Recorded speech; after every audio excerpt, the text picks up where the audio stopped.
everybody, this is Xenia here from Alexa Real Estate, and I am inside a brand new property that has just settled about a week ago. This property is now rented. We've got a tenant moving in tomorrow. Actually, they're coming to pick up the keys tomorrow. So I am in the property doing a condition report, or what we call an ingoing inspection on the property. I've also done about 10 routine inspections today. So a little bit exhausted, but what I want to talk to you about today is the difference between a routine inspection and an ingoing inspection that we do on a property. So what I'm doing right now is an ingoing inspection or a condition report. This is where we go through the house, we go through every room. This property is actually very easy to do because it's brand new.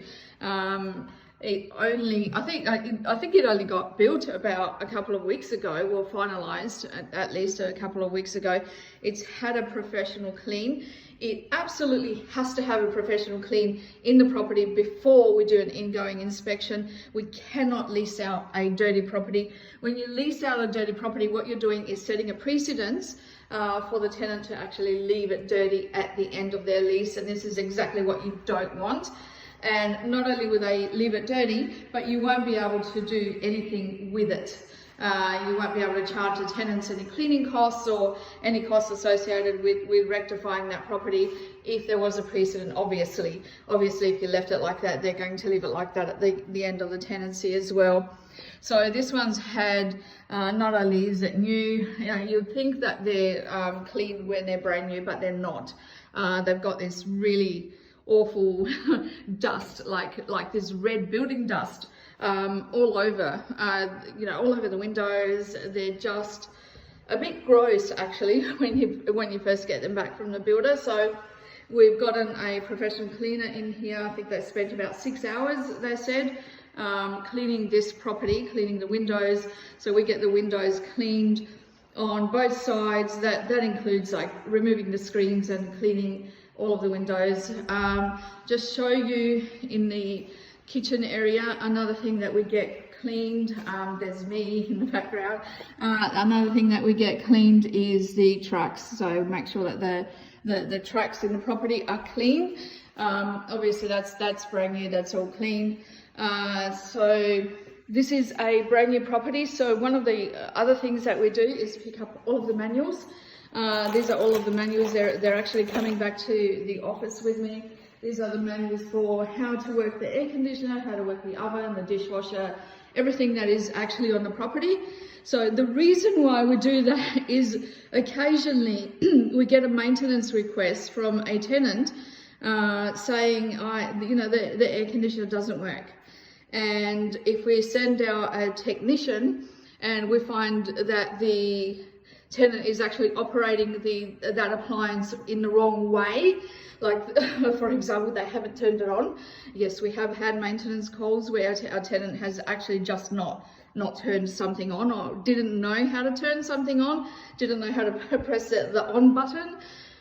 So they call maintenance, and of course if an electrician goes out, they're going to charge us or charge the landlord to go out. So whether that becomes a tenant charge actually, and it becomes a tenant charge because they just wasted a call and cost the landlord money. But it would only become a tenant charge if they have these damn manuals. So if the agency or the landlord, if you have not given your tenant a manual on how to operate something, and they don't know how to turn it on, and they call a plumber, an electrician, a technician, any kind of maintenance that goes out, it's not their fault, because they didn't know how to turn it on.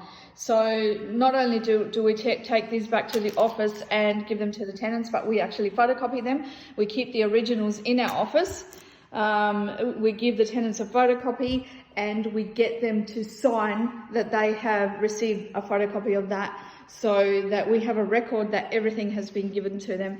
So if we do get those maintenance calls where they don't know how to work something, don't know how to turn it on, using the wrong parameters or whatever it is, and you know, we send out some kind of technician. Well, first of all, they're pretty much screened in the office anyway. We ask all the relevant questions. Is it turned on? Is it set to the right parameters? Is the gas turned on from outside? Is the water turned on from outside? You know, all of that kind of thing. But sometimes even all of that, you know, sometimes they think they turned something on, but they didn't. You know, we don't want our landlords actually wearing that charge. As agents, we have a fiduciary responsibility to the landlords, and that means that we can't, you know, we have to protect their interests at all times, and protecting their interests from previous call-outs is one of the things that we do. So, all right, so back to the ingoing inspection. So what we do with an ingoing inspection is take photos of absolutely everything in the property. If there was a mark anywhere on this bench, we would take care of it. Like we would actually, take a photo of it, and, you know, with a reference frame, like a coin or a pen next to it, so we can see how big it is, so that we've got a record of that. This property is perfect, because it's new. Well, I hope it's perfect. We're not going to know how perfect it is actually until the tenant moves in here, because sometimes, you know, there are building defects that come in later, but building defects are not actually the condition of the property as compared to how we want it back or how we want the tenant to look after it, which is the purpose of a condition report. So that's just a side. But we take photos of everything. So this is actually photographed. Every drawer is photographed. Every wall is photographed. Any marks on the walls are photographed. All of the windows are photographed. Everything. So we take about 1,000 photos, or up to 1,000 photos, depending on how big the property is. So we get an accurate description or condition of that property. So this condition report is actually what we use to save our ass, excuse the language, in a court hearing later on if there are any disputes between tenants and landlords.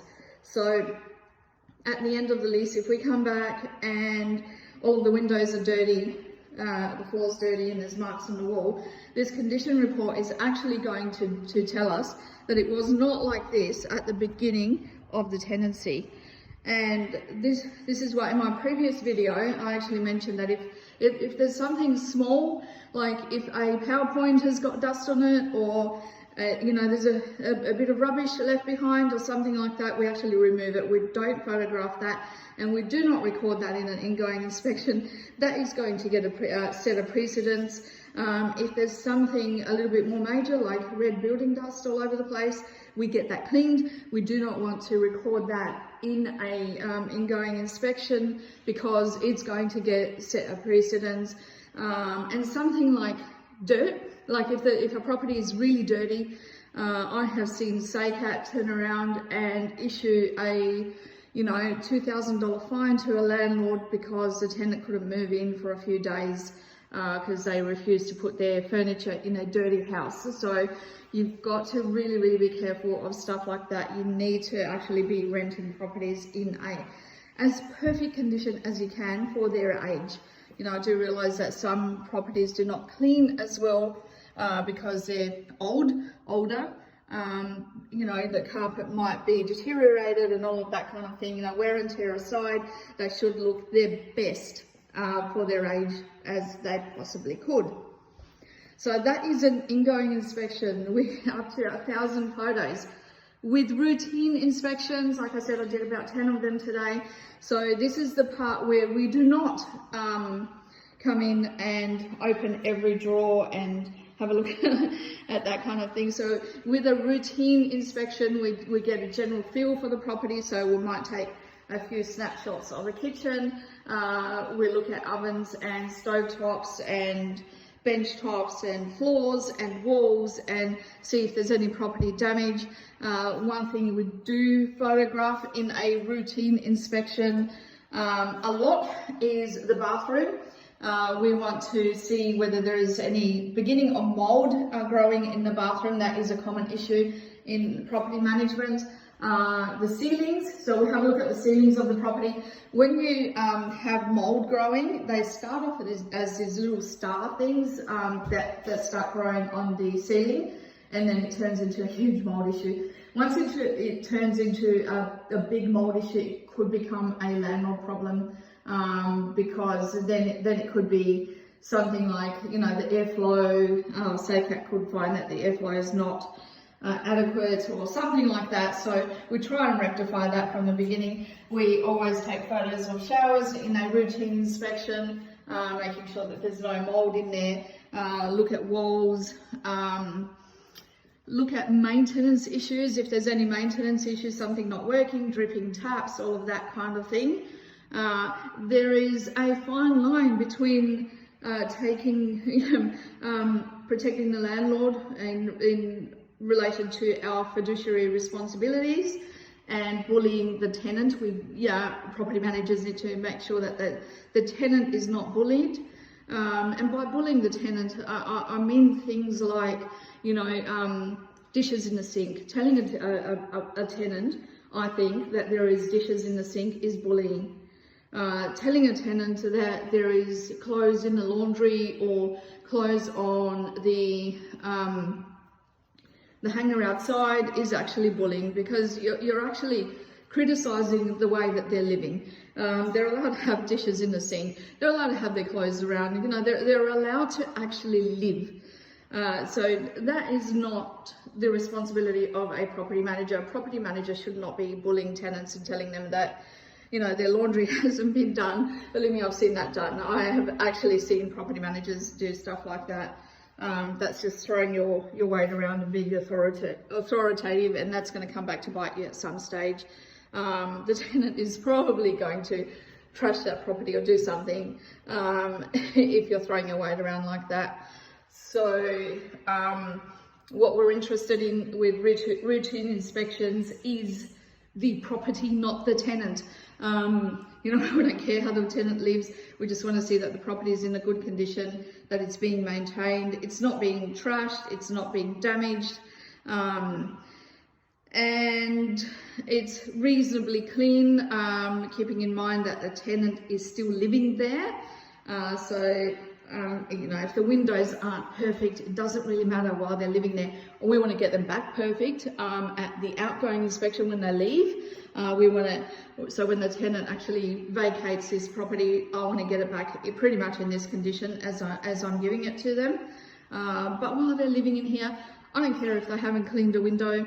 You know, I don't care if there's dishes in the sink. I don't care if there's, you know, a few clothes lying around and whatever. You know, you've got to be reasonable and respect the tenant's private enjoyment of that property as well.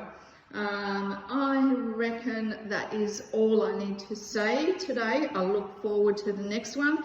If I can help anyone with their property needs, my phone number is 0412 437 582, or you can email me Xenia, Xenia, at alexarealestate.com.au, and that is ALEXA, and I would love to look after your property. All right. See you guys. Bye. Let me go in the mirror so you can actually see me through this window. Bye. See ya.